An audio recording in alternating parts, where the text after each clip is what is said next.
Hey everyone, in this video I'm going to compare VS Code and Neovim. When comparing VS Code and Neovim, both are powerful code editors, but they cater to different types of developers and workflows. VS Code is a modern, feature-rich editor developed by Microsoft, offering a graphical interface, built-in debugging, JIT integration, extensions marketplace, and IntelliSense for smart code completion. It's beginner-friendly, easy to set up, and supports a wide range of programming languages without much manual configuration. Neovim, on the other hand, is a terminal-based, highly customizable text editor that's a modernized version of Vim. It's lightweight, extremely fast, and designed for keyboard-driven workflows, but it has a steep learning curve for new users.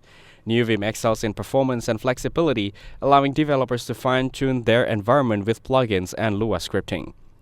If you prefer a ready-to-use, visually intuitive environment with minimal setup, VS Code is ideal. If you value speed, conversation, and work entirely from the keyboard, Neovim might be the better choice. Some advanced developers even use both Neovim for quick editing and VS Code for full project management. Thank you everyone for watching this video. Hope you guys value. Make sure to like the video and subscribe. Goodbye.